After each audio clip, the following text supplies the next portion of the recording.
Bonsoir, merci d'être avec nous sur Polynésie la Première. À la une de l'actualité ce soir, cette question: que deviennent les SDF de Papeete en l'absence du centre d'accueil Tevayete?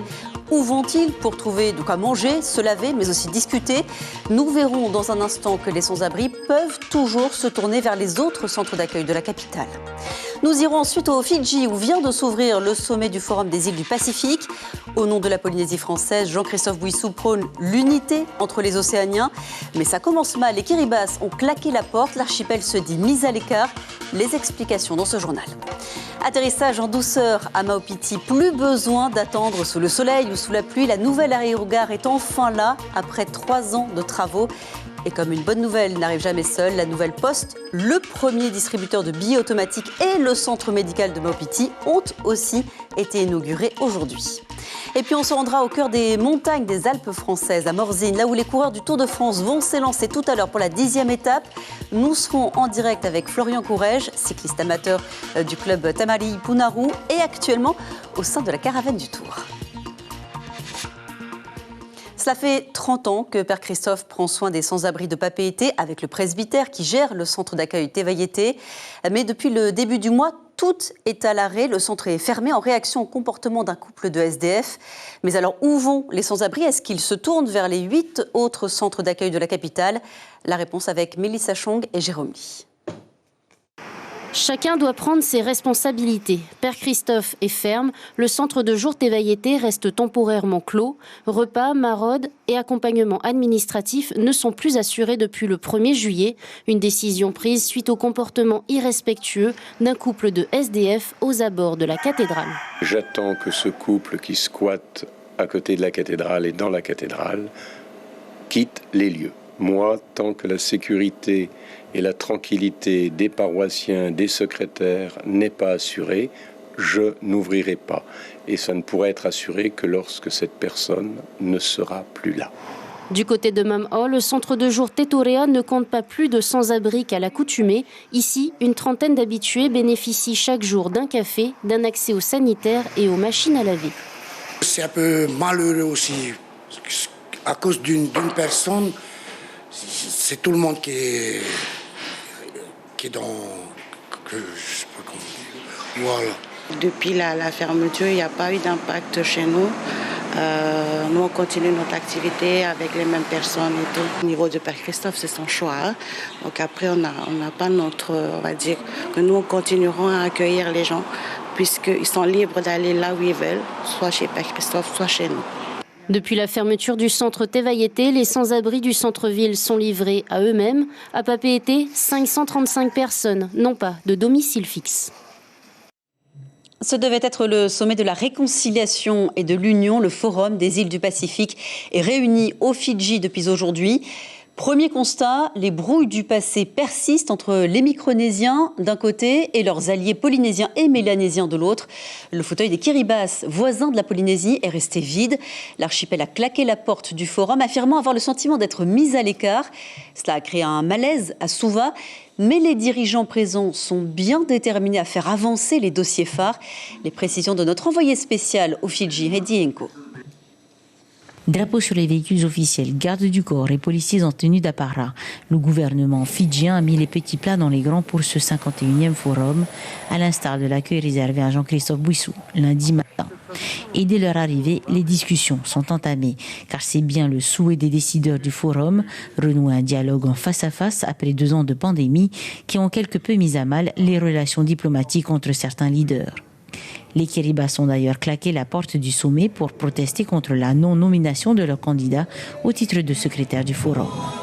Il est nécessaire de pouvoir discuter, notamment avec le Kiribati, sur ses intentions, tout en respectant évidemment la souveraineté de ces pays, mais il faut absolument préserver cette unité.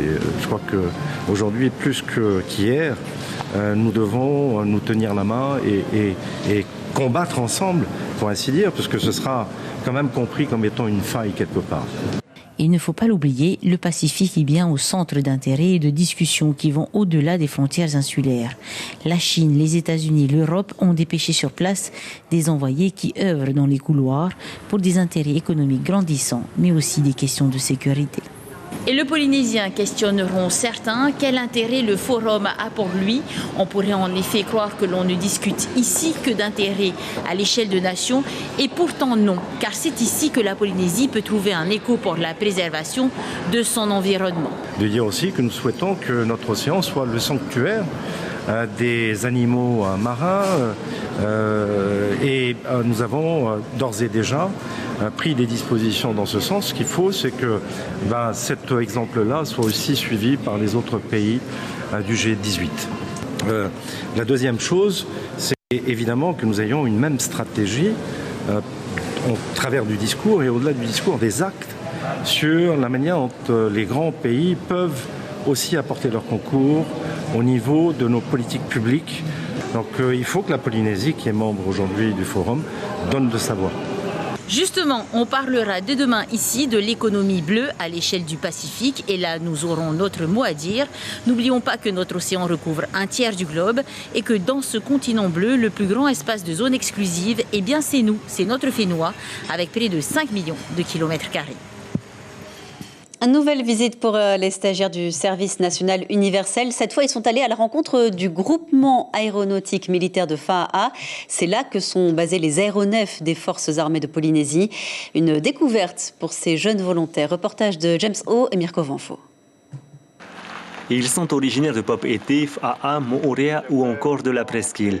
Tous volontaires, ils découvrent ce matin les moyens de l'armée de l'air et de la force d'aéronautique navale regroupée ici à Fa'a'a. Pour ce premier groupe, la visite commence sur le tarmac avec le Casa. Je suis vraiment contente d'être entrée à l'intérieur pour la première fois. Oui. C'est impressionnant. Carrément impressionnant. Qu'est-ce que tu as posé comme question? Mais comment il fallait faire pour allumer les hélices, et la distance, combien de distance ils prenaient pour décoller cet avion. C'est une première aussi pour les touristes de venir ici, parce que non, c'est une zone interdite, puis comme on nous a dit au public. Et là, tu pourras raconter. Oui, on pourrait raconter, on s'est vanté même. Direction ensuite le hangar où est entreposé un Falcon 200 affecté à la surveillance maritime. L'occasion pour ces jeunes de s'installer dans le cockpit et de poser toutes les questions qui leur passent par la tête. Et on va utiliser tous les boutons. Non, on n'utilise pas tous les boutons, c'est comme ta voiture. Quelques mètres plus loin, dans un autre hangar, ce sont les mécaniciens aéronautiques qui se font une joie de répondre aux questions sur les paramètres techniques de cet hélicoptère Dauphin de la flottille 35F. Vraiment, c'est impressionnant quand même quand tu vois la grandeur nature des avions et tout. Ça te donne envie de faire un métier dans l'armée plus tard ou... Ouais, un peu quand même. Brian, c'est confortable? Pas vraiment. Récupérer un pied avec nous. J'aime bien. Eux arranger les pieds. Du site. Et après, soit on fait le largage avec eux, c'est derrière un mairie, c'est ce qu'on a fait. C'est la première fois que tu viens visiter l'hélicoptère? Soit on descend. La première fois, je monte dedans. J'aimerais bien aller faire un petit tour, mais je peux pas, on dirait. La visite s'est terminée sur une démonstration d'un maître-chien ou comment appréhender un individu armé. Après une semaine passée dans les rangs du SNU, le bilan est plutôt positif. On a beaucoup travaillé avec les jeunes, on a travaillé particulièrement sur les règles parce qu'ils ont besoin, ces jeunes ont besoin d'avoir un cadre, d'avoir des repères, c'est ce qui a été fait. À côté quand même, il y a beaucoup de découvertes. Ils ont découvert par exemple les métiers aujourd'hui de l'armée de terre, ils ont fait le RSMA, ils ont découvert la gendarmerie et en fait c'est pour leur donner des vocations, des projets d'avenir. Ce jeudi, les 48 volontaires du service national universel défileront sur l'avenue Povana lors du traditionnel défilé du 14 juillet avant de retrouver leur famille le lendemain. C'est une proposition inédite face à l'augmentation du nombre d'animaux errants. Le chef d'entreprise Quito Bron Ortega est prêt à donner 36 millions de francs pour aider à financer un dispensaire vétérinaire à Tautira. Tous les détails avec Suliane Favniak et Patrick Tsing-Tsing. Le projet, c'est un dispensaire vétérinaire communal créé par la commune associée de Tautira. Si ça ne marche pas, au moins on a essayé. C'est d'abord un projet sentimental parti d'un triste constat, celui d'enrayer la surpopulation de chiens et chats errants. Quito Bron Ortega propose donc d'investir 12 millions de francs par an pendant 3 ans pour financer la stérilisation des animaux, avec une participation minime des propriétaires, 500 francs pour les chats, 1000 francs pour les chiens. Ouais, c'est une bonne chose, il y a plein d'animaux errants ici, qui traînent partout et des fois ils attaquent nos chiens et tout. Ah, c'est à toi tous ces chiens? Non. Pas du tout. En fait, ça appartient au quartier. On les nourrit, c'est tout. Si on propose à 1000 francs la stérilisation, je suis pour. Les habitants et les élus de Taoutira semblent convaincus par la nécessité d'un tel projet. C'est l'aspect financier qui bloque, car la construction et le fonctionnement du dispensaire seraient à la charge de la commune. On a d'autres projets qui sont prioritaires. Au niveau de ce projet-là, il y a quelqu'un déjà qui est prêt à financer le projet. Pourquoi pas? Est-ce que la commune elle est prête à prendre en charge la pérennisation de ce projet ou pas? Et justement, du côté de Tayarapu Est, on estime qu'il va falloir faire des choix. Disons que dans la commune de Tayarapu Est, à chaque début d'année, avant le mois de mars, on leur demande les priorités de chaque commune. Pour moi, par rapport à eux, ils avaient la demande de la marina, par exemple, ou un lieu pour que nos enfants puissent s'abriter lorsqu'ils prennent le bateau du Fénoé-Chéré. Donc, ils ont émis des priorités. Donc là, c'est à revoir encore. Ce projet sera présenté mercredi au maire de Tayarapu Est et la ministre Virginie Bruand. Si l'avis est favorable, Quito Bron Ortega propose même de financer l'étude de faisabilité. Prudence si vous vous trouvez aux Australes, Rapa est ce soir en vigilance rouge pour les fortes houles. Météo France annonce des hauteurs de 6 mètres. Le reste de l'archipel est en orange, mais dès demain matin, cela passera au rouge à Reivave et Tubuai. Direction maintenant Maupiti avec cette bonne nouvelle. L'aérogare est enfin là. Elle a été inaugurée aujourd'hui par les autorités après 3 ans de chantier. De quoi améliorer l'accueil des voyageurs. Reportage de Hiti Manaki. La brise de la modernité a soufflé sur Maupiti aujourd'hui. Une aérogare flambant neuve. À l'intérieur, un coin restauration, mais aussi la possibilité de se relaxer avant de prendre l'avion. À raison de 2 vols par jour, sauf le jeudi, il était impératif de pouvoir accueillir tous les voyageurs dans de meilleures conditions. En attendant leur vol, les passagers pourront se reposer, s'hydrater. Ils pourront même manger un peu s'ils le souhaitent. Un projet entièrement porté par le pays à hauteur de 190 millions de francs. Qui correspond aux attentes des habitants avant tout et aussi du GE Tourisme, car l'accueil est important aussi. Et donc c'est un aérogare innovateur dans son concept, car nous pouvons accueillir les touristes en attendant l'heure, qu'ils puissent aller se baigner à la mer. C'est un lieu d'une excellence au niveau de la baignade et qui permet aussi d'avoir des vestiaires pour se doucher. L'office des postes aussi se modernise. Un distributeur de billets automatique, si pour certains c'est une banalité, pour les habitants de Maupiti, cela veut dire finir les heures d'attente au guichet pour retirer de la monnaie. Ce distributeur automatique, c'est un soulagement pour les habitants de Maupiti. À l'ancienne poste, parfois, on attendait des heures pour retirer notre argent.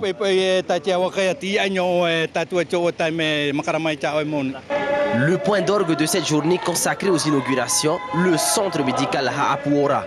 Avec un nouveau service radiologie, la prise en charge des administrés sera facilitée. Un dentiste scolaire viendra notamment sur l'île 4 fois par an. On a tout l'équipement qu'il faut. Bien sûr, nous ne sommes pas à l'hôpital Taoné, ni même Réatia, mais on peut quand même garder les gens maintenant dans de bonnes conditions jusqu'à Evassal. Nous sommes là pour travailler, pour faire avancer les dossiers. Mais la plus grande partie du financement, c'est le pays, c'est l'État. Maupiti, l'authentique, continue de se moderniser à son propre rythme. Prochain bâtiment en projet, un complexe sportif pour les 1200 habitants que compte l'île. On passe au sport avec l'événement phare du mois de juillet dans l'Hexagone. C'est le Tour de France. 176 coureurs qui se disputent le maillot jaune à travers des paysages sublimes. Et on rejoint sur place Florian Courrèges, un habitant de Moréa qui est passionné de cyclisme, actuellement au plus près des coureurs du Tour de France. Bonjour, bonsoir plutôt. Bonjour. Pour vous. Alors vous faites partie de la caravane du Tour, c'est donc ce convoi de voitures publicitaires qui suivent les coureurs sur les routes de France. Racontez-nous qu'est-ce que ça fait de vivre cet événement dans les coulisses du Tour, si on peut dire. Bien écoutez, c'est à la fois passionnant et épuisant. Alors passionnant évidemment parce qu'en tant qu'ancien coureur, être sur la plus grande course du monde, c'est évidemment un plaisir. Être au plus près des coureurs chaque matin, c'est super. On vit la course de l'intérieur, on ressent toute la pression que peuvent ressentir les coureurs. Et puis épuisant, pas parce qu'on fait du vélo, mais parce qu'on fait quand même plus de 7000 km durant ces 3 semaines. Et que changer tous les jours d'hôtel, comme le font les coureurs, c'est très fatigant, avec beaucoup de kilomètres au compteur. Alors là, après une journée de repos, les coureurs vont s'élancer tout à l'heure de Morzine, c'est là que vous êtes. C'est une étape de montagne, c'est ça ? Exactement. C'est une étape de montagne. Alors là, au programme, hier, on avait une journée de repos. C'était la 2e de ce Tour de France. Et aujourd'hui, on a 150 km annoncés entre Morzine, où je me trouve, et la ville de Megève. On arrive en altitude à l'altiport de Megève. Donc c'est une arrivée au sommet. C'est 3 jours comme ça, avec demain le col du Glanon et après-demain l'arrivée au célèbre Alpe d'Huez. Vous parliez des coureurs tout à l'heure. Est-ce que vous avez pu les approcher ? Est-ce que vous avez pu prendre, je sais pas, quelques tips, quelques idées d'amélioration pour vous, votre pratique ici à Moréa ? Alors pour ma part, je suis un petit peu trop vieux pour espérer faire quelque chose dans le vélo aujourd'hui, mais bon, tous les matins, on a la chance de pouvoir approcher les coureurs, de discuter avec eux, de discuter avec le staff, et donc on aperçoit surtout le nouveau matériel. Le Tour de France étant exposé dans plus de 190 pays, les marques développent des nouveaux produits qui sont utilisés par les coureurs sur cette course, et surtout on a un avant-goût des technologies à venir. Alors, vous faites partie d'un club ici en Polynésie, c'est les Tamali Punaru, je crois. Est-ce que vous partagez votre aventure à distance avec vos amis du club ? Alors grâce aux réseaux sociaux, oui. Après, je vous avoue, j'ai très peu de temps parce que vous voyez, là, il est 7h15 du matin. La course va s'élancer à midi et on ne sera pas à l'hôtel ce soir avant 21h. Donc, je partage au mieux avec ma famille et mes amis, d'ailleurs à qui je fais un coucou. Mais c'est vrai que ce n'est pas évident. Heureusement, on a les réseaux sociaux pour ça. Donc, on l'aura compris, c'est aussi du sport. Il faut être aussi en bonne condition physique pour être dans la caravane du Tour. Merci beaucoup. Merci Florian Courrèges d'avoir été en direct ce matin donc, pour vous de Morzine, là où vont s'élancer les coureurs cyclistes du Tour de France tout à l'heure. Merci beaucoup. Merci. C'est du sport également, mais version ludique et décontractée. Les Jeux Intervilles sont de retour à Manihi, au Tuamotu. Grâce à la détermination de plusieurs associations et de la commune, tout le matériel nécessaire a pu être acheminé dans l'atoll, comme les bouées, les toboggans et autres pompes à eau. Et vous le voyez, la population s'est prêtée au jeu, rejointe par les voisins de Ahé. Une compétition très joyeuse et légère. On a commencé jeudi, la première soirée, vendredi, la deuxième soirée, et ce soir, c'est la grande finale. Bien sûr, on a eu la chance d'avoir Ahé qui sont arrivés aussi. Donc, alors, cette finale, c'est Mani contre Ahé. Il y aura du combat jeudi, parce que si c'était Mani, c'est pas intéressant. Entre Ahé et Mani, ça va être une expérience chaleureuse. Et comme je leur ai dit, si Mani gagne, c'est peut-être Mani qui va venir à Tahiti. Si c'est Ahé qui va venir à Tahiti. Arurutu, c'est un concours qui a fini par devenir une tradition dans le cadre du Heiva, le concours de dégustation de plats locaux dans les 3 villages de l'île. Et tout est noté. La qualité de la nourriture, bien sûr, mais aussi l'accueil. On teste celui du village de Hauti avec Heia Paraut Tokorani. À 1h30 de l'arrivée du jury, les danseuses et mamas de la troupe Atay s'attellent à l'arrière de la mairie. Pas de plat en verre, ni en inox, mais des récipients en bambou recouverts de feuilles de bananier pour contenir les différents aliments. On a préparé du poisson, du feuillet, du roux, des bénitiers, des crevettes, au lait coco, un peu de tout. Parce que le comité nous demande à ce qu'il y ait des variétés de choses à proposer aujourd'hui. Un accueil en grande pompe pour recevoir le jury du Heiva ainsi que le conseil municipal de Rurutu. Mais le clou de l'événement, c'est le houmouti, ces racines centenaires de Haouti, cuits à l'étouffer durant 3 jours pour les grands événements. Alors, c'est comment ce thé? Excellent. Alors, bien juteux, bien sucré. Cuit à la perfection. Très bon, excellent, franchement. Ils sont 6 personnes à composer le jury, 2 membres issus de chaque village. Haouti est le premier à présenter sa dégustation, suivi du village de Moiré et de Avera. On regarde le contenant, au niveau du contenant, il faut que ça soit local. Et puis, pas de produits modernes, à la moderne. C'est comme ça, après, pour la dégustation, c'est tout ce qu'on a l'habitude de manger. Hein. Je découvre cette tradition. Et là, je viens de goûter. Alors ici, c'est du rôti. Voilà, c'est du rôti. C'est quand même dur à mâchouiller. Haouti a innové et pour savoir si la troupe à taille a séduit, réponse à la fin du Heiva. Et c'est la fin de cette édition dans laquelle on a été aux îles Fidji pour l'ouverture du Forum des îles du Pacifique. La Polynésie française, représentée par Jean-Christophe Bouissou, entend tisser des liens encore plus étroits avec nos voisins sur le plan politique, mais aussi économique. Mais la réunion s'est ouverte par une première surprise. Les Kiribati ont claqué la porte du Forum. Dans quelques instants, vous retrouvez les images du Heiva et Tahiti, puis ce sera l'heure de votre série Life. À la une de Tahiti Info, demain matin, ce fait divers, 2 ouvriers ensevelis 4 heures. Merci de nous avoir suivis ce soir. On se quitte sur des images de la performance du groupe Heikuranui lors du Heiva à Toata. Très bonne soirée, à demain.